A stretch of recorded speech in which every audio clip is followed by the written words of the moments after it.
Shavua Tov les amis, Shavua Tov, Mazal Tov, Bezrat Hashem, nouvelle semaine, Shalom, Shalom à tous, c'est de Yerushalayim et c'est de partout dans le monde, Baruch Hashem, tous les gens qui sont branchés, une excellente semaine pour vous, Bezrat Hashem, que des bonnes nouvelles, beaucoup d'atzlacha, beaucoup d'émouna. Tout dépend de ça. Beaucoup d'émouna, beaucoup de confiance que tout va aller bien, Bezrat Hashem.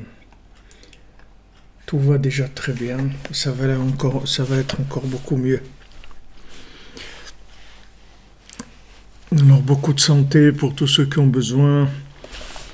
Et notre ami David Ben Mesoda, à Cohen, le Rav Israël Yitzhak Ben Fortuné, notre ami Israël Ben Chana Pinto, tous ceux qui ont besoin, Bezrat Hashem, de refoua, qu'Hashem lui envoie, de refoua immédiate. Alors, on était, la semaine dernière, on était dans le principe de la...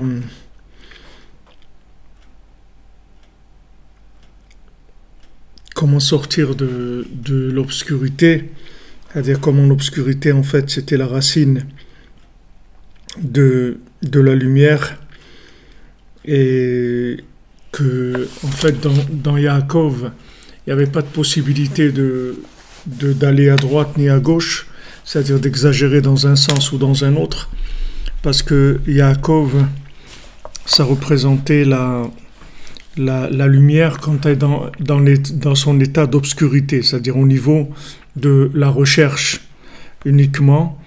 Donc, comme il n'y a pas de révélation, il n'y a pas d'emprise du côté négatif.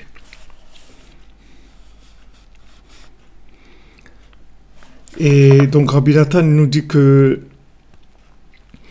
au niveau de Yaakov, alors le monde n'a pas vraiment une existence, puisque la lumière n'est pas encore définie, puisqu'on a eu chez Abraham une exagération à droite, chez Yitzhak une exagération à gauche, et Yaakov arrive, et Yaakov il inclut en lui les trois votes, c'est-à-dire que lui il représente les trois votes, il représente Abraham, Yitzhak et lui-même Yaakov.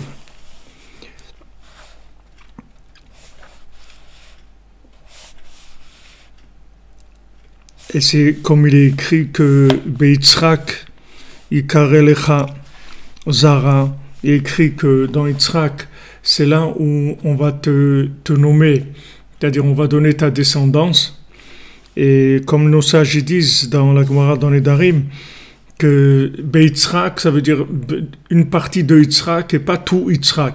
C'est-à-dire que le côté Yaakov qu'il y a dans Yitzhak.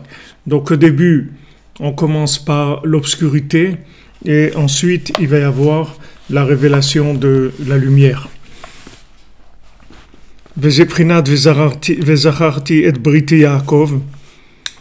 Alors ça c'est ce qui est écrit que Hachem dit je me souviens de l'alliance avec Yaakov et Af et Beiti Yitzhak et aussi mon alliance avec Yitzhak.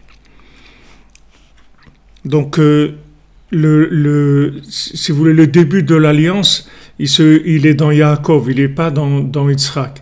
Pourtant Yaakov il vient chronologiquement, il vient après Yitzhak. On a l'impression que c'est Yitzhak qui donne Yaakov. Mais en fait, c'est le contraire. C'est parce qu'il y a Yaakov qu'il y a eu Yitzhak et qu'il y a eu Abraham avant. C'est-à-dire que sauf Maaseh b'Marshava Trila, c'est-à-dire la fin de l'action, en fait, elle se trouve dans sa racine dans la pensée. Leilu Nishmat Moni Braka. Refoua Shlema pour Aaron ben Flecha. D'accord, c'est-à-dire que maintenant, on se trouve, comme on a dit, c'est-à-dire que l'obscurité, c'est la racine de la lumière. Donc, il y a une inversion. Il y a une inversion, c'est-à-dire dans l'image. C'est-à-dire, on a l'impression que l'image, elle vient de l'image, que c'est le début. En fait, l'image, elle vient de l'obscurité. C'est-à-dire, le jour, il vient de l'obscurité. Donc, Yaakov, en fait, c'est lui qui permet à Yitzhak et à Abraham d'exister. En fait, Abraham et Yitzhak, ce sont des approches pour arriver, en fin de compte, à Yaakov, puisque c'est de lui qu'il va y avoir les 12 tribus d'Israël.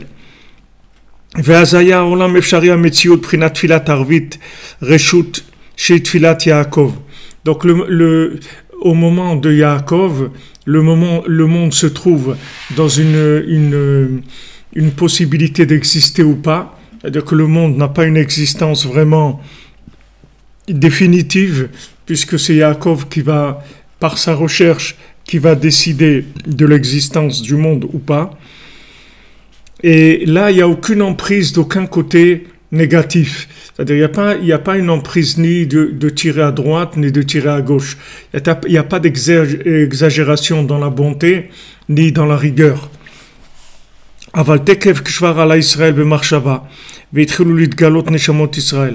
maintenant, quand il y a eu dans la pensée d'Hachem, il y a eu Yaakov, il y a eu Israël, et que les Neshamot, les âmes d'Israël, elles ont commencé à sortir, à ce moment-là, tout de suite, le monde rentre dans l'obligation d'exister et il rentre dans l'existence absolue. Et à ce moment-là, quand sont créés Avraham et Yitzhak, qui n'ont été créés que pour Israël, vous voyez comment ça marche à l'envers, c'est-à-dire que, en fait, vous montez en arrière et dans le temps, et vous croyez que ce qui a été créé d'abord, c'est parce que c'est le principal. Mais en fait, non. Ce qui a été créé d'abord, c'est pour faire arriver Yaakov. Et Yaakov, c'est l'obscurité. Quand on arrive à Yaakov, c'est l'obscurité. C'est-à-dire, il n'y a pas de définition. Chez Abraham, il y a une définition. C'est clair, mais ça va trop à droite. Chez Yitzhak, il y a une définition aussi, mais ça va trop à gauche. Alors, maintenant, on voit Yaakov. Yaakov, c'est l'obscurité. On ne sait pas ce que ça va donner. Et dans cette obscurité-là, c'est là où on va acquérir l'existence absolue. Comme il est écrit, Koam Hashem el Bet Yaakov, Asher Pada et Avraham. Comme c'est écrit dans Yeshaya, comme ça, dans le prophète Yeshaya. Ainsi a dit Hachem à la maison de Yaakov, Asher Pada et Avraham, qui a délivré Avraham. C'est la maison de Yaakov qui a délivré Avraham. Comme ils ont dit les Chamim dans le Midrash, à ce moment-là, le Olam, le monde devient un monde d'existence absolue. Puisque maintenant les Neshamot de Yaakov, les Neshamot d'Israël, elles arrivent dans le monde. Dans ce moment-là, elles ont donné le sens au monde. Avant, Abraham et Yitzhak, c'était la préparation du monde. Pourtant, Abraham et Yitzhak, c'est le jour, c'est-à-dire qu'on voit quelque chose, mais en fait, ce qu'on voit, c'est rien du tout. C'est pas ça qui va décider l'existence du monde. L'existence du monde, c'est quand il y a l'obscurité qui va arriver, et que dans cette obscurité-là, il y a avoir une recherche de la vérité. Donc nous, on se trouve en plein dans ce problème-là, puisque nous, on se trouve dans Ikveta de Mshicha, on se trouve dans les talons de Mashiach, d'accord, c'est-à-dire les talons de Mashiach, c'est-à-dire qu'on se trouve à la fin des temps, mais en fait, la fin des temps, c'est le début, c'est pas la fin, c'est la fin dans le temps, mais c'est le début, c'est-à-dire que si notre histoire à nous, elle marche pas, alors il n'y a rien qui marche, il n'y a rien qui a marché. Il n'y a rien qui a marché. C'est comme si vous faites une recette, ok? Maintenant, vous avez travaillé, vous avez tout fait comme il faut. Maintenant, il y a juste un petit problème, c'est que le gâteau, il a brûlé, ok? Ok, le gâteau, il a brûlé, alors on n'a rien fait, c'est tout. Il dit, mais comment? J'ai mis la farine, j'ai mis le sucre, j'ai mis des œufs, j'ai fait ça. Ok, tout ce que tu as fait, c'est beau. Où est le gâteau? Il n'y a pas de gâteau, il n'y a rien, c'est tout. Tu n'as rien fait. Tu n'as rien fait, il n'y a pas eu une construction. Donc maintenant qu'on se trouve à la fin des temps, qu'on se trouve dans le talon de Mashiach, c'est là où Esav, il se bat avec Yaakov pour essayer de l'attraper, mais en fait c'est Yaakov qui attrape le talon de Esav pour l'empêcher d'exister, parce que Esav, il veut prendre le pouvoir, mais en fin de compte, il ne prendra pas le pouvoir, puisque Yaakov, en dernière minute, de façon in extremis, il va réussir à prendre le pouvoir à la fin. Mais au début, on va rien voir.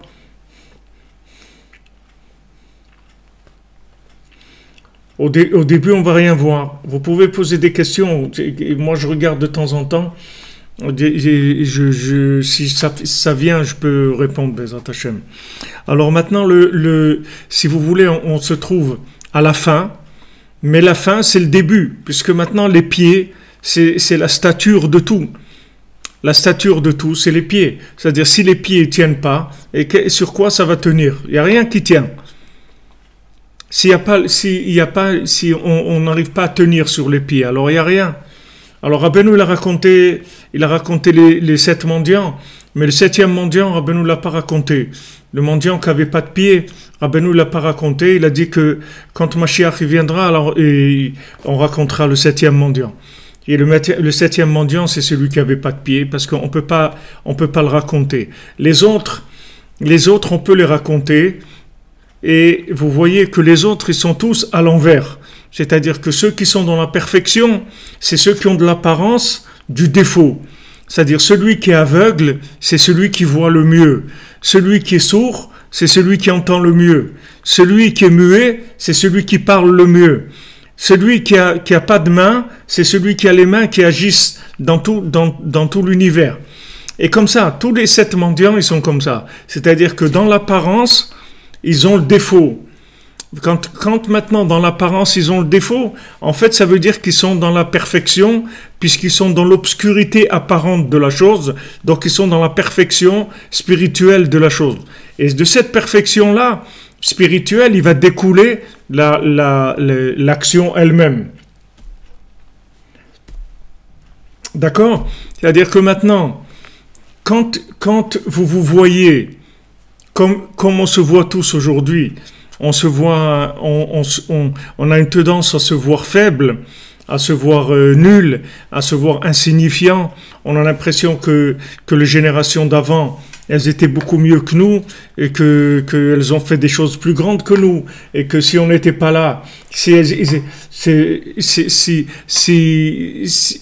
on n'était pas venu maintenant, alors peut-être la réparation elle sera déjà faite. Sans nous, c'est faux.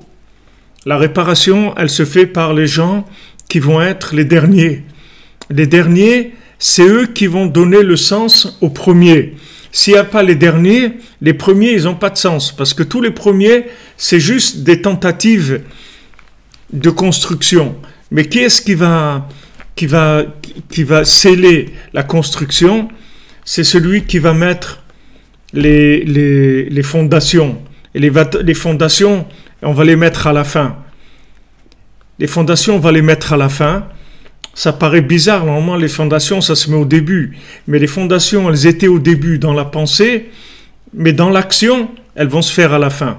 C'est-à-dire que maintenant, en fait, quand vous êtes dans l'obscurité, quand vous êtes dans l'épreuve, quand vous êtes dans le constat d'échec, c'est là où se trouve votre réussite. Votre réussite, elle est dans le constat d'échec apparent. Si vous voyez, vous avez l'impression que vous êtes manchot, que vous êtes des bras cassés, ça veut dire que c'est vous qui avez la force d'agir plus que tout le monde. Parce que maintenant, du fait que dans la manifestation de la chose, c'est l'obscurité, ça veut dire que vous êtes dans la racine de la lumière de la chose qui va ensuite donner la réussite. Rabbi Nathan, il apporte ça d'après la Mishnah. Il dit maintenant, Yagata ou Matsata Ta'amin. Si quelqu'un, il a cherché, il s'est fatigué à chercher, et il te dit qu'il a trouvé, alors tu peux le croire.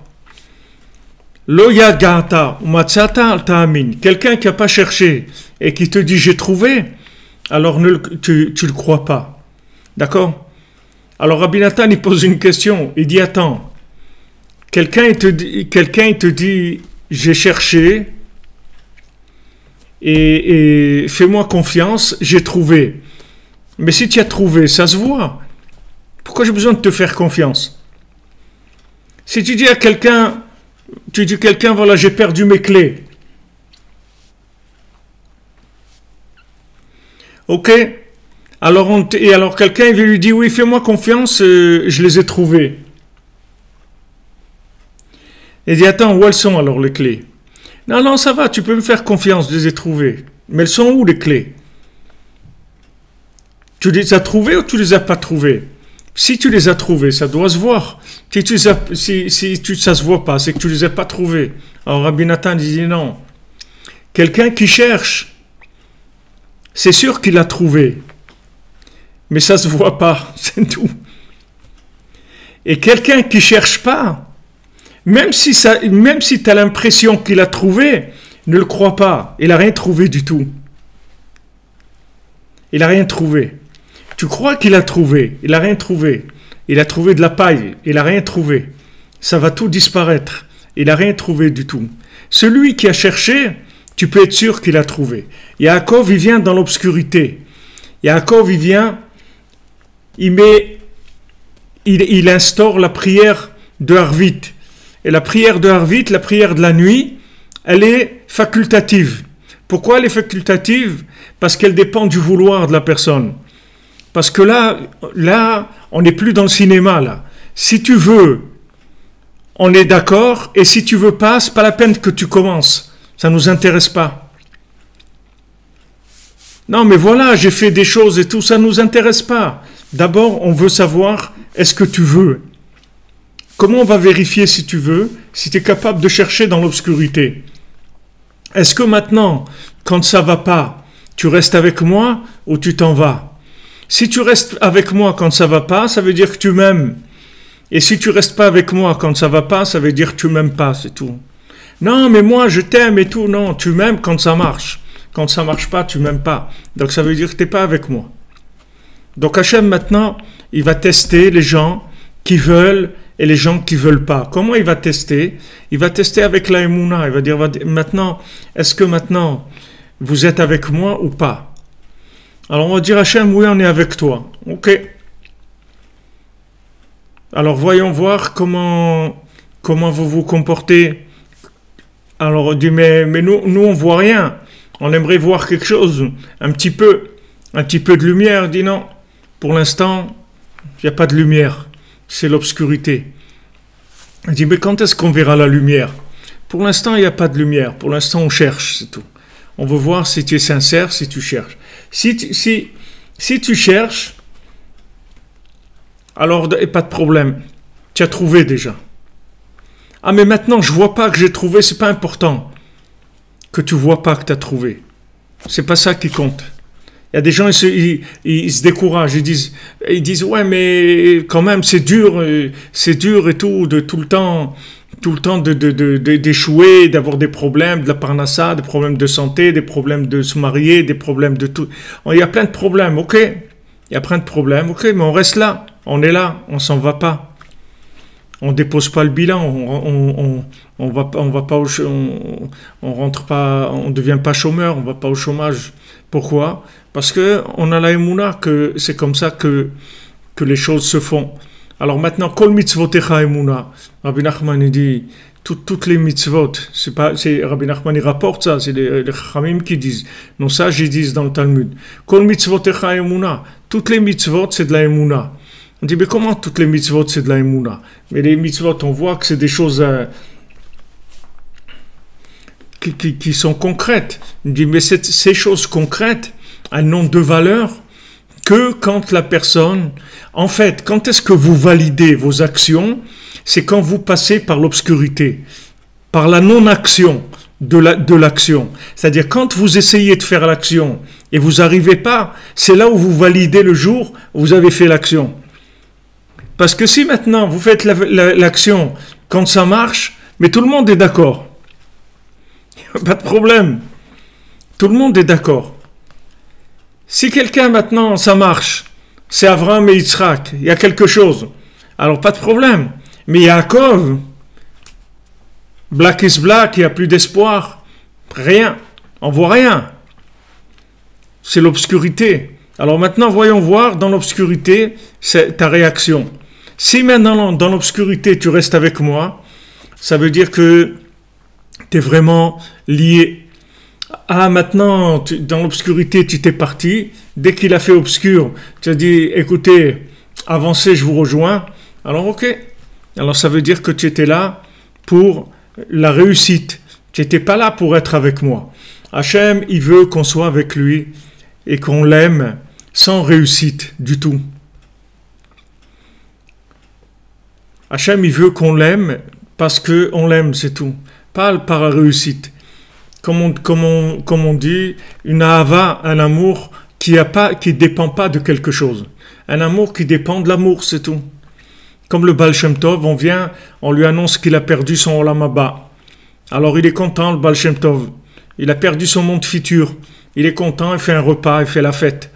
Alors les gens ils disent, mais comment vous avez perdu votre monde futur, il faut faire une journée de deuil, pas une journée de fête. Et il dit non, parce que maintenant je suis sûr que je sers Hachem parce que je l'aime, c'est tout.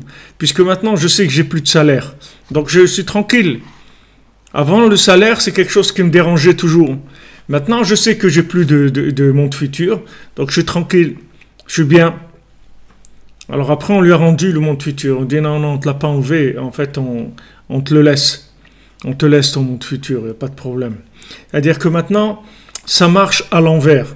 C'est-à-dire que le projet, il commence par de la lumière, et quand est-ce qu'il va se valider? C'est dans l'obscurité. Comme si vous avez un... Bien sûr qu'il y a de la révolte. C'est sûr que des fois, il y a de la révolte. Mais vous avez raison, c'est sûr qu'il y a de la révolte. Parce qu'on est fatigué, parce qu'on en a marre. On en a marre de travailler dans l'obscurité. On en a marre, on voudrait de la réussite, on voudrait des choses qui marchent. Ok. Rabbi Nachman dit, j'ai pas besoin que ça marche. Moi, je te répare sans que ça marche. Il dit, comment tu vas me réparer sans que ça marche? Tu fais pas de soucis. C'est sûr que dans ta vie, tu as fait quelque chose de bien. Avec cette petite chose de bien que tu as faite, ça me suffit. J'ai pas besoin de gens parfaits. J'ai besoin de gens qui veulent, c'est tout. C'est ça que je veux. Est-ce que maintenant tu restes avec moi? C'est tout. Hachem, il te demande, est-ce que tu as confiance en moi? Est-ce que tu restes avec moi? Si tu as confiance en moi et tu restes avec moi, tu verras qu'on va arriver à tout. Tu verras toute la réussite. Tout. Mais tu vas rien voir. Pendant combien de temps je vais rien voir? Je ne sais pas. Peut-être toute ta vie, tu vas rien voir. Rabbi Nachman, il dit, il y a des gens, toute leur vie, ils voient rien. C'est juste après qu'ils meurent qu'ils commencent à voir tout ce qu'ils ont fait. Mais toute leur vie, ils sont nuls. Ils sont nuls, ils sont pleins de problèmes, pleins de catastrophes, et ils tombent, et ils se relèvent, ils retombent, et ils se retombent, et ils se relèvent, et ils retombent, et ils n'arrivent pas du tout à tenir debout. Et ces gens-là, c'est les gens les plus réussis qui est. Et quand ils meurent, après, ils voient c'est là où ça commence, pour eux, la vie.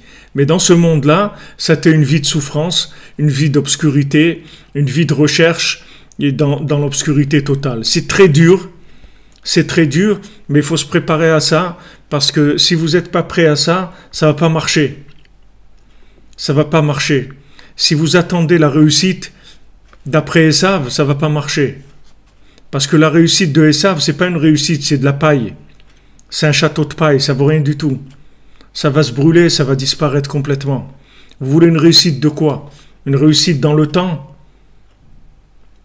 Le temps, il va disparaître. La réussite, elle va disparaître avec le temps. Vous voulez quoi? Une réussite éternelle? La réussite est éternelle, elle ne peut pas prendre forme dans une réussite matérielle. Rabbi Nachman, il commence avec ça dans Sichot Haran. Dans Sichot Haran, dans la sagesse de Rabbi Nachman, la première sikha, le premier enseignement qu'il y a là-bas, que Rabbi Nathan il a enseigné, il a écrit, puisque c'est Rabbi Nathan qui a choisi comment classer les Sichot Haran, les paroles de Rabbeinu, que ces enseignements-là, ça devait être le Likutei Moharan. S'il n'y avait pas eu le Likutei Moharan, c'est Sichot Haran, c'est ça le Likutei Moharan, qu'aurait été le Likutei Moharan. Donc Rabbeinu, il commence là-bas, il dit Ki ani yadati ki godel Hashem, parce que moi, j'ai su que Hashem, il est grand. Alors Rabbeinu, il dit comme ça, il dit David Amelech, il dit Ki ani yadati, parce que moi, j'ai su. Alors Rabbeinu dit que David Amelech, il dit la grandeur d'Hachem, je peux pas, ce que je ressens de la grandeur d'Hachem, je peux pas la transmettre. Je peux pas dire à quelqu'un combien j'ai vu la grandeur d'Hachem. Et il dit même à moi-même, je peux pas me le transmettre. Je peux pas me le raconter parce que ça passe dans le temps, et le temps qui vient, il peut plus traduire ce que j'ai vu. Parce que ce que j'ai vu, c'est quelque chose que le cœur a attrapé à un moment, mais c'est pas quelque chose que je peux arriver à concrétiser dans un enseignement ou de quelque chose qui va se figer. Je peux faire passer quelque chose qui est pas dans le temps. Comment vous voulez que je le fasse passer? C'est pas dans le temps. Donc ça peut pas prendre une forme.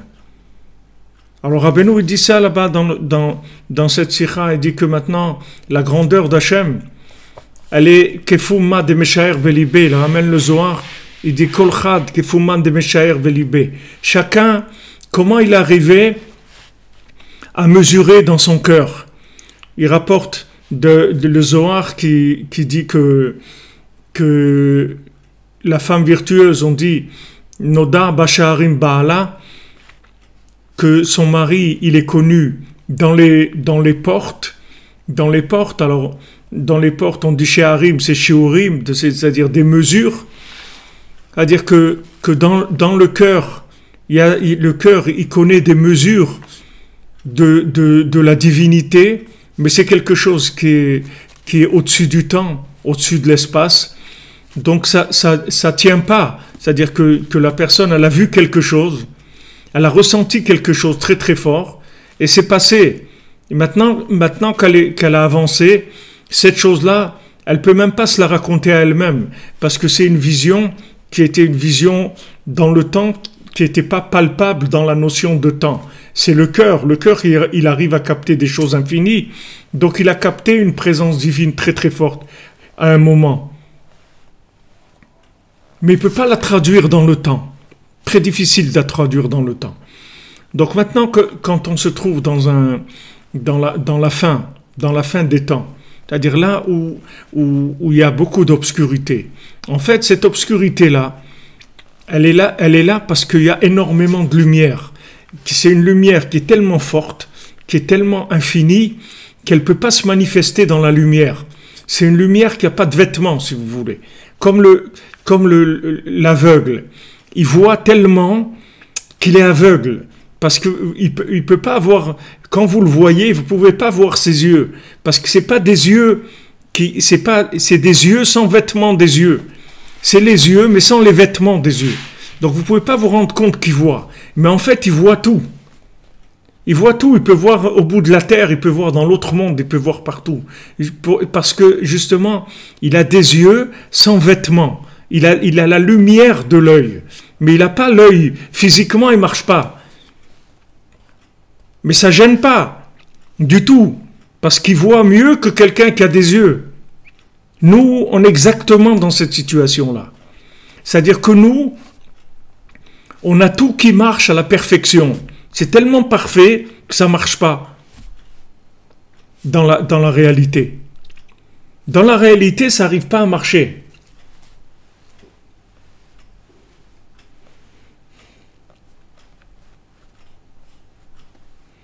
Non, il n'y a pas, mademoiselle Freeman, il n'y a pas de choses palpables. Il n'y a pas des choses palpables. Vous croyez qu'une personne qui s'est mariée, ça y est, elle s'est casée, elle a réglé le problème. Elle n'a pas réglé le problème.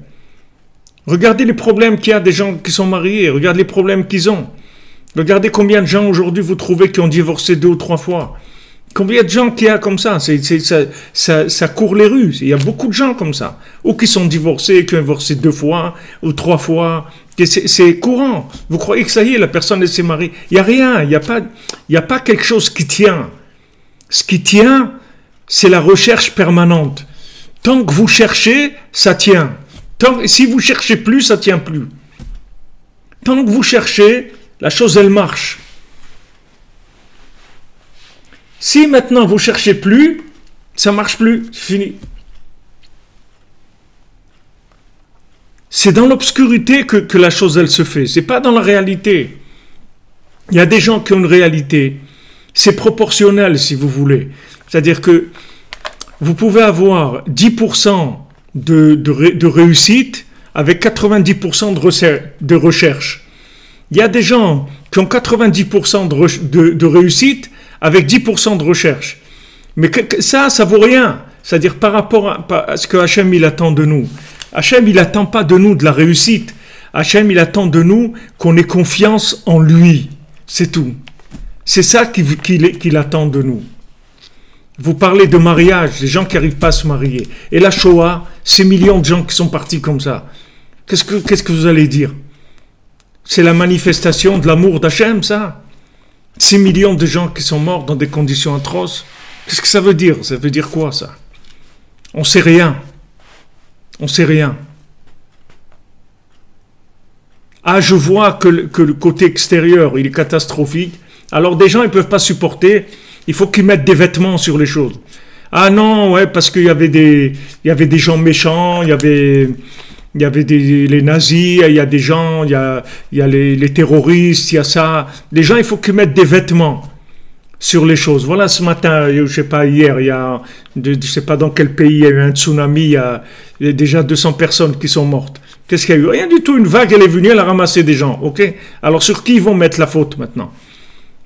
Ok, il n'y a personne, il y a une vague qui s'est levée. Pourquoi cette vague, elle s'est levée à ce moment-là? Elle ne s'est pas levée 1 heure après, ou 2 heures avant, ou 3 mois avant. Qu'est-ce qu'il y a derrière ça? On ne sait rien. On ne sait pas pourquoi. On ne sait pas pourquoi. Les gens ne tiennent pas dans l'obscurité.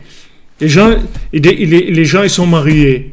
Les gens ils se plaignent qu'ils ne sont pas mariés. Mais les gens qui sont mariés, vous croyez que c'est facile pour eux parce qu'ils sont mariés?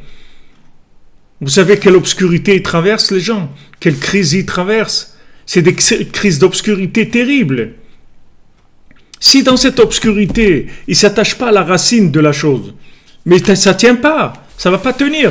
Parce que dans la manifestation extérieure, ça va leur mettre quelques dizaines d'années avant de voir que vraiment c'est un mariage d'amour. Ça va prendre quelques dizaines d'années, pas quelques dizaines de jours, quelques dizaines d'années, avant d'arriver à une révélation que vraiment c'est un mariage parfait. Ça veut dire que la plupart de la vie, la personne, elle a pas, comme on dit, elle a pas eu le plaisir de la chose. Elle n'a pas eu le plaisir de la chose, la satisfaction, d'être sûre, d'être bien, etc. Elle a des petits moments comme ça. Quand vraiment la personne, elle est faible, Hachem, il envoie, c'est la grande crise, Hachem, il envoie un petit moment. Mais il y a des gens, ils voient rien. Et d'ailleurs, c'est pour ça que les gens, ils divorcent. Je vois des gens, au bout d'1 an, 2 ans de mariage, déjà, ils veulent divorcer. Ils disent non, mais on s'entend pas, il y a trop de disputes et tout. Mais c'est quoi? Qu'est-ce que ça veut dire, ça? Et tu crois que le prochain, il y aura moins de disputes? Quand tu vas te marier 3 fois, tu vas te calmer, c'est tout. Tu vas te calmer au bout de la 3e fois. Mais c'est pas parce que c'est mieux. C'est pas mieux, tu vas te calmer, c'est tout ce qui va t'arriver. Tu vas rester tranquille. Mais alors, reste tranquille maintenant, c'est tout. Reste tranquille maintenant. Et tu verras que dans 10 ans, 20 ans, 30 ans, tu verras que c'est vraiment un mariage d'amour extraordinaire. Seulement, ça a mis 30 ans pour se révéler. Pendant 30 ans, c'était le mendiant. Il était aveugle, il était sourd, il était muet, il n'avait pas de main, il était bossu. Voilà. Et maintenant, au bout de 30 ans, 40 ans, tu vas voir qu'en fait, il voyait de façon parfaite, il entendait de façon parfaite, il parlait de façon parfaite, il avait tout parfait. C'était tellement parfait que ça se voyait pas, que c'était le contraire.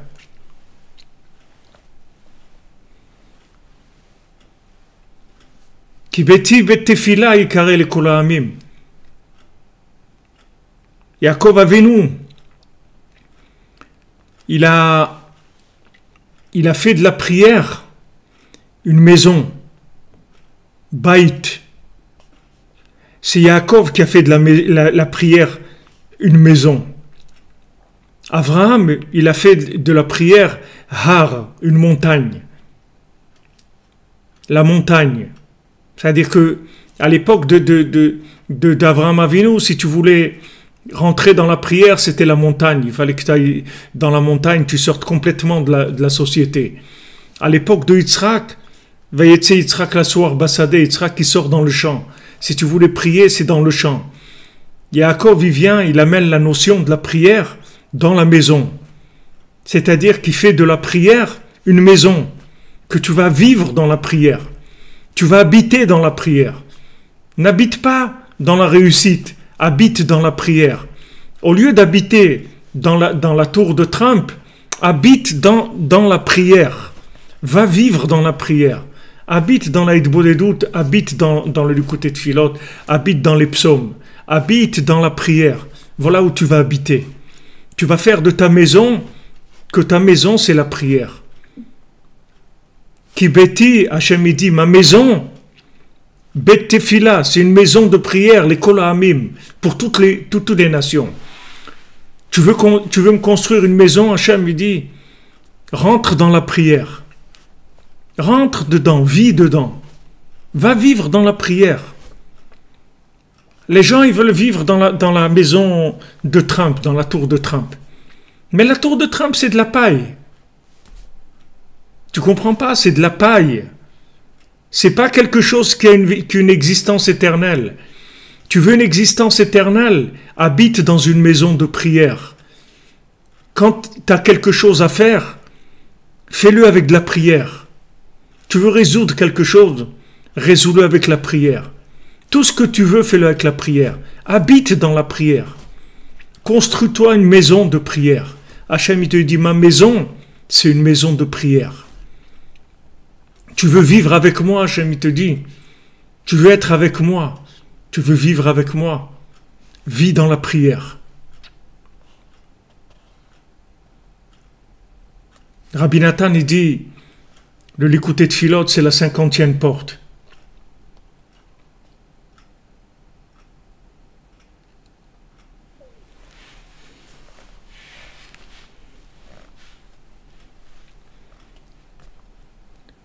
Likutei Tfilot, c'est la 50e porte, d'accord? Rabbi Nathan dit c'est Sha'ar HaNun, la 50e porte. Tu veux vivre dans la 50e porte? C'est virtuel, tout est virtuel. Il n'y a pas de réalité. La réalité, elle est virtuelle. Donc tu ne vas pas arriver à attraper quelque chose matériellement. Tu veux attraper la chose. Il faut que tu rentres dans le virtuel avec la Emouna. Et là, tu vas vivre. Tu vas vivre avec la Emouna. Le tzaddik, bemunato yichye. Le tzaddik, il va vivre avec la Emouna. C'est-à-dire que tu vas rentrer dans la Emouna, dans la foi, et tu vas vivre là-dedans. Tu ne vas pas vivre dans la réussite extérieure. Tu vas vivre dans la foi. C'est ça la réussite. Laisse l'extérieur. Laisse l'extérieur. T'occupe pas de l'extérieur. T'occupe pas de la manifestation extérieure de la réussite. Occupe-toi de la réussite dans l'obscurité, dans le contraire de l'extérieur. C'est là où elle est la réussite. Ne te trompe pas. Tes moments les plus élevés, c'est les moments d'obscurité, c'est pas les moments de réussite. Les moments de réussite, c'est des moments où c'est de la cueillette. C'est là où tu vas glaner, tu vas cueillir ce que t'as semé. Mais pour cueillir ça, il a fallu semer. Pour semer, il a fallu faire des choses qui n'ont rien à voir avec ce que tu vas glaner. Rien. Tu as une terre, tu la laboures. Tu vas mettre des graines dans la terre. Ces graines-là, elles vont pourrir dans la terre. Tu vas arroser, tu vas prier pour attendre que Hachem il envoie de la pluie. Et après, il va pousser quelque chose. Mais quand la chose va pousser, c'est la fin. C'est pas le début. C'est la fin. Zorim bedima, berina iktsoru. Il sème dans les pleurs, il récolte dans la joie. Nos générations, ce sont des générations où on nous fait semer dans les pleurs, on nous fait semer dans l'obscurité. Et on va voir qui est-ce qui s'accroche et qui est-ce qui lâche, c'est tout. Hachem, il va voir, est-ce que tu restes avec moi ou tu lâches? Est-ce que tu es avec moi pour la réussite ou tu es avec moi parce que tu es avec moi, c'est tout. Il y a des gens qui ont eu de la réussite, il y a des générations qui ont eu de la réussite avant nous. Hachem, il n'a pas été convaincu de ça, parce qu'il y avait de la réussite. Hachem, il veut être convaincu avec les gens qui restent, malgré que ça ne marche pas. Et ils restent. Parce qu'ils ont la foi. Pas que ça ne marche pas. Ils ont la foi que c'est ça que ça veut dire que ça marche. C'est que quand extérieurement, ça ne se manifeste pas. Pourquoi? Parce que c'est tellement grand que ça ne se manifeste pas à l'extérieur. Qu'il n'y a pas des signes extérieurs de richesse. Il n'y a pas des signes extérieurs d'amour. Parce qu'il est tellement fort qu'on ne peut pas le manifester par un signe extérieur. Vous voyez, quand Rabbi Nathan, quand Rabbeinu il est décédé, alors il discute. Qui est-ce qui va enterrer Rabbeinu? Qui est-ce qui va prendre le corps de Rabbeinu et le mettre dans la terre? Qui est-ce qui peut faire une chose pareille? Alors tout le monde discute. Tel rave, tel rave, tel rave. On ne sait pas. Ils disent peut-être c'est Rabbi Nathan, c'est lui qui doit le faire. Alors Rabbi Nathan il dit, si jamais vous pensez qu'il y a quelqu'un qui est au niveau de pouvoir enterrer Rabbeinu, ça veut dire que vous ne connaissez pas Rabbeinu du tout. Rabbeinu, il n'y a personne qui est au niveau de l'enterrer. Alors qui est-ce qui va l'enterrer? Eh bien, les gens qui enterrent tout le monde, c'est tout. Ceux qui enterrent les gens les plus simples, c'est eux qui vont enterrer Rabbi Nachman, c'est tout.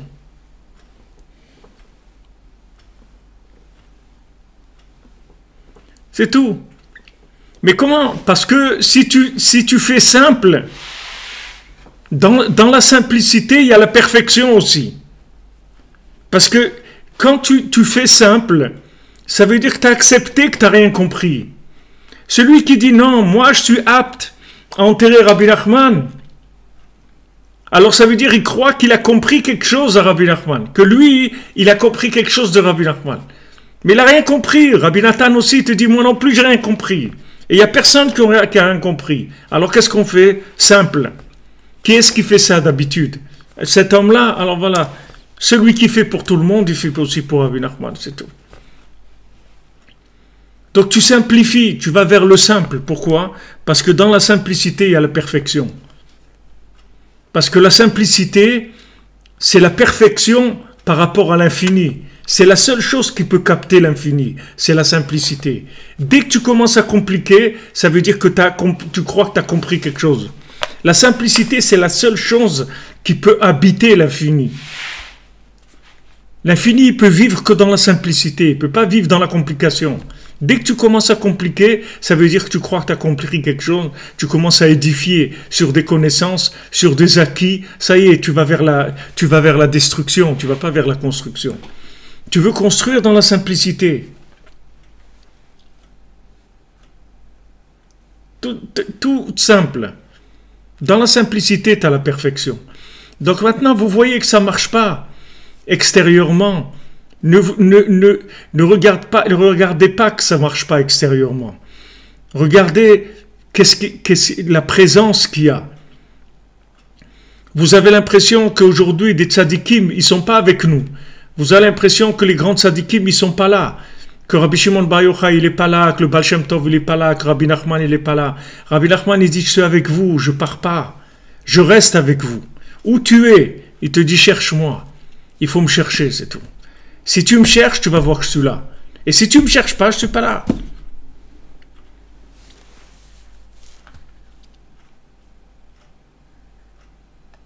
Refoua Shlema pour Eliezer ben Estria, Ariel ben Nathalie, Gabriel Yaakov ben Esther. Vous comprenez? Ce sont des générations de recherche. C'est parce que on est des gens qui sont réincarnés plusieurs fois. Maintenant, on doit prouver notre sincérité. Cette sincérité, vous ne pourrez pas la prouver avec des actes, parce que des actes, il y en a eu dans le monde. Ces actes-là, ils n'ont jamais prouvé la sincérité de l'individu. La sincérité de l'individu, c'est la recherche dans l'obscurité. C'est ça la sincérité de l'individu. Hachem, il te dit, voilà, maintenant tu veux me prouver que c'est vrai, alors tu vas prier, tu vas parler avec moi. C'est tout. Je veux que tu parles avec moi. Si tu parles avec moi, ça veut dire que c'est vrai. Si tu ne parles pas avec moi, ça veut dire que ce n'est pas vrai. Non, mais j'ai fait des choses. Ce que tu fais, ça ne m'intéresse pas. C'est pas ça qui m'intéresse. Ce qui m'intéresse, ce que tu fais, c'est uniquement si tu es avec moi. Quand Shaoul HaMelech, il fait des korbanot, il amène des sacrifices à Hachem. Il prend les animaux et il dit c'est dommage de les tuer, ces animaux et tout, puisque on peut faire des offrandes, des sacrifices pour Hachem. Hachem, il lui dit, je t'ai demandé, moi, de faire des sacrifices. Moi, je t'ai demandé de m'écouter, c'est tout. Il dit, tu ne comprends pas que de m'écouter, c'est plus important que de faire. Toi, tu veux faire des choses, d'après ce que tu penses. Toi, tu penses qu'au lieu de tuer des bêtes, juste comme ça, de les tuer pour rien, alors c'est mieux de faire des sacrifices. Mais moi, c'est pas ça qui m'intéresse. C'est pas ce que tu penses qui me fait plaisir. C'est ce que tu m'écoutes que ce que je t'ai demandé. Moi, je t'ai demandé de tuer toutes les bêtes. Ok, alors tu tues toutes les bêtes, c'est tout. C'est ce que je t'ai demandé. Je t'ai pas demandé de faire ce que tu penses, toi, qui est bien. Hachem, il dit, voilà, des actions, j'en ai eu dans le monde. Des grands actionnaires, j'ai eu. Très, très grands actionnaires dans le monde. Des grands, ils ont fait des grandes choses. Ils ne m'ont pas convaincu. Moi, je veux des gens comme vous qui vont dans l'action. Vous allez être à un niveau très bas, très médiocre. Et dans le vouloir, je veux de la perfection. Je veux un vouloir inébranlable. Je veux un vouloir qui tienne dans toutes les situations. Et si vous appliquez ça, vous allez voir que vous allez avoir une vie extraordinaire. Vous allez avoir une vie extraordinaire. Vous allez être toujours dans la joie. Comme il dit dans le 7e mendiant. 7e mendiant, il dit, Rabbeinu, il dit, je vais vous raconter comment ils étaient dans une joie extraordinaire dans la Marashchora. C'est-à-dire qu'ils sont dans de la bile noire et dans cette bile noire-là, ils sont dans une joie extraordinaire. Mais comment on peut être dans une joie extraordinaire dans la bile noire? La bile noire, ça veut dire que maintenant, ça ne marche pas. Et la joie extraordinaire, ça veut dire que je suis avec Hachem. Hachem, il est avec moi. Ça, c'est la joie extraordinaire. C'est-à-dire, je suis avec Hachem. C'est ça ma joie. Donc, il avertit. Le roi, il avertit son fils. Et il dit, regarde, sache que tu vas perdre la royauté. Tu vas perdre le pouvoir. Mais sois joyeux quand tu vas perdre le pouvoir. Parce que si maintenant, quand tu perds le pouvoir, tu n'es pas joyeux, ça veut dire que tu n'es pas un roi. Parce qu'un roi, c'est quelqu'un qui reste joyeux même quand il perd le pouvoir. Alors tu vas arriver dans une génération où tu vas perdre le pouvoir. C'est-à-dire que le côté extérieur, ça ne va pas marcher. Mais le côté intérieur, il va marcher de façon extraordinaire. La connexion, elle va être la plus forte qui a jamais existé dans le monde. Tu peux arriver à un niveau de connexion comme il n'y a jamais eu dans le monde. Jamais eu un niveau de proximité, de ressenti, de présence d'Hachem comme aujourd'hui. Jamais. Jamais il y a eu ça. Les gens disent, mais comment vous voulez ressentir ça? Il faut chercher, c'est tout. Il faut passer votre temps à chercher, pas votre temps à trouver. À chercher, pas à trouver. Vous occupez pas de trouver, occupez de chercher, c'est tout. Les gens qui veulent trouver, ils trouvent rien du tout. Il faut chercher, c'est tout. Vous occupez pas des résultats. Les gens, ils regardent les résultats. Vous savez, quand Ruth, elle arrive chez Boaz, alors Boaz, il lui dit, regarde Ruth, ne va pas glaner dans les champs des autres. Reste glaner que dans mon champ. Il dit, tu sais pourquoi? Parce que les autres, ils vont voir les défauts qu'il y a en toi. Ils vont pas te faire confiance. Ils vont dire, ouais, celle-là, elle vient de Moab, comme ça, on ne sait pas ce qu'elle veut, ce qu'elle est venue faire chez nous. Ils vont mettre des doutes sur ta sincérité. Ils vont commencer à te faire douter de ton engagement. Reste chez moi, parce que chez moi, je connais ta valeur. Moi, je connais ta valeur. Moi, je sais ce que tu fais. Je connais le bien qui est en toi. Mais ne va pas chez les autres, parce que les autres, ils ne connaissent pas le bien qui est en toi. Donc, ils vont commencer à te juger négativement d'après des choses, des manifestations extérieures. Des manifestations extérieures. Parce qu'ils vont te voir comme ça, que tu te lèves pas tôt le matin, ou que tu manges comme un goinfre, ou que tu t'énerves, ou que tu dis des bêtises, ou que tu écoutes un peu du rap, ou des trucs comme ça. Ils vont dire, ouais, mais regarde celui-là et tout. Non, ils vont commencer à te juger négativement. Sauve-toi de ces gens-là. Sauve-toi de ces gens-là. Rentre dans le champ de Boaz. Rabbeinu dit là-bas, Boaz, c'est le tzaddik. Rentre dans le champ du tzaddik. Reste dans le champ du tzaddik. T'occupe pas de à quoi tu ressembles. Le tzaddik, il te connaît. Le tzaddik, il sait le bien qui est en toi. C'est pour ça qu'il t'a rapproché de lui. Et lui, il va s'occuper de te réparer complètement. Tu perdras pas avec lui. Tu sortiras pas perdant de ce monde. Tu sortiras gagnant comme personne n'a jamais gagné dans ce monde. Rabbi Nachman, il dit, je veux faire de vous des tzadikim comme il n'y a jamais eu dans le monde. Comment il va faire de nous des tzadikim comme il n'y a jamais eu dans le monde? Des gens comme nous, dans quel état on est? Il va faire de nous des tzadikim comme il n'y a jamais eu dans le monde. Parce qu'on va arriver à s'accrocher et à vouloir dans des conditions d'échec presque total. C'est ça des tzadikim. Qu'est-ce que c'est un tzadik? On dit tzadik, Sheva Pamim Yipol, Vekam Tzadik. C'est-à-dire le tzadik, il tombe 7 fois, il se lève. Mais ça, il est tombé 7 fois. Mais prends quelqu'un qui est tombé 7 milliards de fois. Alors lui, et qui se lève. Lui, quel tzadik c'est? Comme il raconte Rav Levi Yitzhak, il dit, il y avait un bachour, il y avait un jeune homme de 16 ans qui était à l'époque du bolchevisme. Ils l'ont pris, il l'a envoyé en Sibérie parce il faisait Shabbat ou un truc comme ça, donc ils lui ont dit allez, la Sibérie. Il était en Sibérie et donc le froid, moins 40, moins 50, et il travaillait. Ils l'ont mis à travailler dans la chaufferie. Et là-bas, il y avait une jeune fille. une jeune fille qui essayait de le séduire. Alors lui, pour pas être là-bas, il sortait dans le froid, dans moins 40, et il criait Hachem tous les soirs. Hachem, sauve-moi, Hachem, sauve-moi, Hachem, sauve-moi que je tombe pas. Comme ça tous les soirs. Alors Rav Levi Yitzhak qui dit, où il est Yosef Hatzadik, à côté de ce bachour-là, je sais pas où il est Yosef Hatzadik par rapport à ce bachour-là. C'était tous les jours, tous les soirs, et des années comme ça. En Sibérie. Les gens qui allaient en Sibérie, c'était pas pour 2 mois ou 3 mois. C'est pas des gardes à vue, la Sibérie. La Sibérie, c'était celui qui allait là-bas, c'est des années. C'est-à-dire que maintenant, la personne, elle n'est pas jugée par rapport à ce qu'elle a fait ou ce qu'elle n'a pas fait. Elle est jugée par rapport à combien elle a voulu et combien elle a témoigné à Hachem de son attachement. Même si elle est tombée, mais elle a témoigné à Hachem qu'elle est tombée. Elle est venue, elle a dit Hachem, regarde, je suis tombée, mais tu sais que je ne veux pas tomber. Tu sais que ça ne m'intéresse pas de tomber, je tombe malgré moi, mais je ne veux pas tomber. Je ne veux pas tomber. Et quand maintenant la personne, elle vient et dit Hachem, tu sais, j'ai fauté, mais je ne veux pas fauter. Alors elle fait que sa faute, c'est ça qui devient sa qualité. Comme l'aveugle.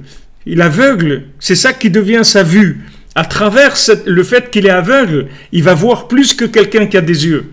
À travers la faute qu'il a faite, et le regret qu'il a de la faute, et l'attachement qu'il garde à Hachem, après la faute, il va aller plus loin que quelqu'un qui n'a pas fauté. Il va arriver plus loin. Pourquoi? Parce que il n'a plus de raison extérieure de continuer. Son bilan logique, il est négatif. Donc il n'a pas besoin de continuer d'après la logique. Et il continue quand même. Ça veut dire ça veut dire que maintenant il a prouvé son attachement à Hachem au-delà de la réussite. Non, et Valérie Amouyal, le tzaddik, le tzaddik, il peut faire de quelqu'un un tzaddik. Il a besoin de rien. Il n'a pas besoin d'apport personnel. Vous voyez, Moshe Rabbeinu, il fait de Yoshua Binoun un tzaddik. Qui c'était Yoshua Binoun? C'était un nahar, c'était un jeune homme, un adolescent qui avait la bougeotte. Il a aidé dans tous les sens. Moshe Rabbeinu, il a fait de lui un tzaddik. Non seulement un tzaddik, il a rentré le Ham Israël, en Eretz Israël, il a fait des miracles. Il n'est pas tombé dans la faute des Meraglim, des explorateurs. Il a fait de lui un tzaddik. Et c'était le moins tzaddik de tous les tzaddikim qu'il y avait à l'époque. Tous les gens qui avaient avec Moshe Rabbeinu, le plus bas, c'était Yoshua. Et il est devenu le plus grand. Parce que Moshe Rabbeinu, parce qu'il s'est attaché à Moshe Rabbeinu. Il a compris que c'est que là-bas qu'il avait une chance de s'en sortir. Parce qu'il savait que de lui-même, il n'arriverait pas. C'est comme ça que Rabbeinu va faire de nous des tzaddik.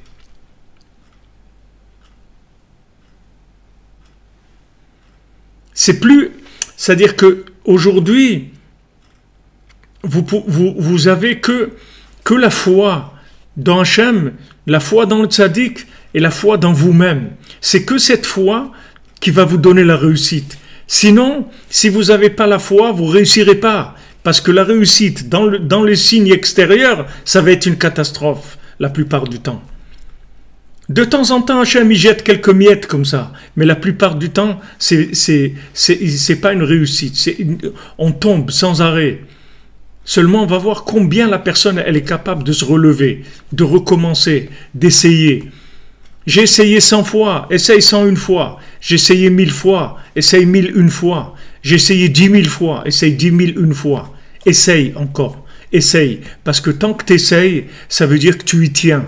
Le jour où tu n'essayes plus, ça veut dire que tu ne tiens plus à cette chose-là. Ça veut dire que tu ne tiens plus à ces choses-là. Et si tu ne tiens plus à ces choses-là, même si ça marche, ça ne nous intéresse plus. Ça ne nous intéresse plus. À quoi ça sert que ça marche? Si tu ne tiens pas à la chose, à quoi ça nous sert que ça marche? Ça ne nous sert à rien. Donc Hachem, il va nous tester dans une génération qui ne va pas marcher et on va continuer à vouloir et à essayer. Tous les jours, on va essayer, dit Rabbi Nathan. On l'a étudié à Hanouka. On va essayer plusieurs fois par jour. On est tombé, on se relève. On est tombé, on se relève. Sans arrêt, sans arrêt, sans arrêt. Et si ça ne marche pas, c'est pas grave. Parce que le principal qui veut Hachem, c'est qu'on essaye, c'est tout. C'est ça qui va prouver notre sincérité. C'est pas la réussite. Donc il y a Yaakov Avinu qui représente l'obscurité. C'est lui qui construit la maison d'Israël. C'est lui qui construit la maison. C'est pas Avraham et Yitzhak. Parce que eux, Avraham et Yitzhak, qui sont arrivés il y a une réussite extérieure. Il y a quelque chose d'extérieur qui marche. Yaakov, c'est l'obscurité. Dans l'obscurité, il trouve la racine de l'infini. Et il s'attache à la racine de l'infini dans l'obscurité. Est-ce que quelqu'un qui vous aime, ça veut dire quoi? Il aime quoi? Votre argent, votre beauté, votre gentillesse, votre truc? Non. Il faut qu'il aime votre âme. À ce moment-là, ça s'appelle aimer. C'est aimer l'âme. C'est pas aimer le côté extérieur. Même si l'extérieur, il est comme il est. Si on aime l'âme, alors après, l'âme, elle va prendre le dessus, on arrivera à quelque chose. Mais je vous dis, ça prend des années. On va voir combien de temps vous allez vous accrocher. Mais si quelqu'un il cherche les signes extérieurs, Hachem, c'est plus ce qui l'intéresse dans nos générations. On est à la fin. On est en train de finaliser l'histoire du monde. On ne peut pas finaliser l'histoire du monde avec l'extérieur, avec le côté extérieur, le côté plastique. Pour finaliser l'histoire du monde, on doit la finaliser avec l'intérieur, avec du vrai, du sincère, du cœur, du vouloir véritable. Ça marche ou ça marche pas, je suis là, c'est tout. Et de temps en temps, il y a un petit brin de soleil, il y a un petit rayon de soleil, il y a un petit peu de chaleur, il y a un peu de joie. C'est Baruch Hashem, c'est beau, c'est magnifique. Mais c'est pas pour ça que je travaille. Je travaille parce que je t'aime, Hachem, vraiment, c'est tout. Je suis avec toi, c'est tout. Je te remercie pour la vie que tu m'as donnée. Je te remercie d'être là. Je te remercie de t'avoir découvert et t'avoir connu. C'est tout ce qui m'intéresse. Le reste, ça ne m'intéresse pas. Ça a l'air un grand niveau, mais sachez que c'est la seule méthode qui va pouvoir vous tenir. Si vous n'avez pas cette méthode-là, vous ne pourrez pas tenir. Parce que les épreuves, elles sont trop dures. Pour les gens qui cherchent la construction et le côté extérieur, ça ne marche pas. C'est trop dur. Tandis que si quelqu'un il sait que ce qui compte, ce n'est pas le côté extérieur, ce n'est pas la façade, c'est ce qui est à l'intérieur, ça va le calmer tout de suite. Parce que ce qu'il sait, c'est qu'on n'exige pas de lui des résultats extérieurs. Ce qu'on exige de lui, c'est qu'il reste accroché. C'est tout ce qu'on demande. C'est comme ça qu'il va prouver son engagement. Si on arrive à ça, on a tout. Bezrat Hashem. Shavua Tov, les amis. Que des bonnes nouvelles.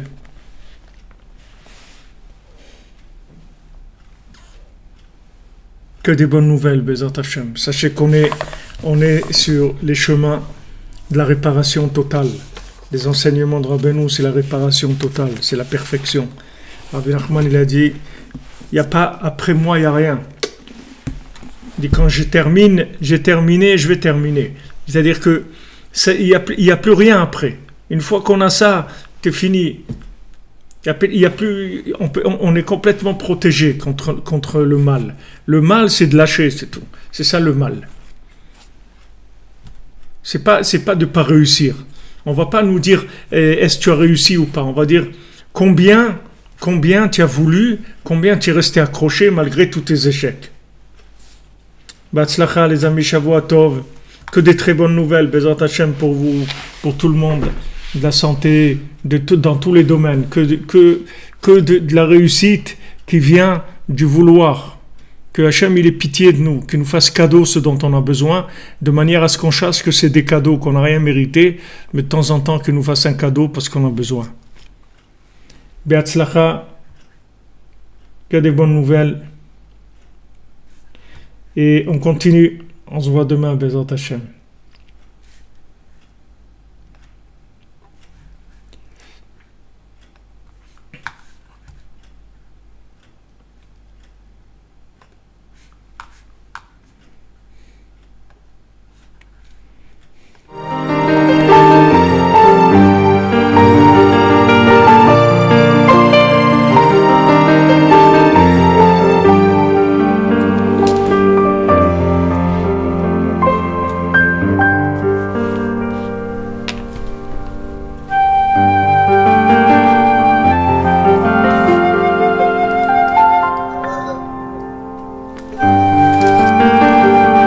Tov, David.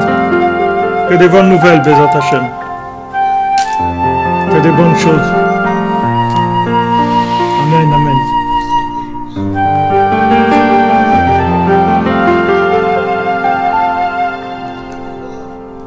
Il fait pas froid, Baruch Hashem.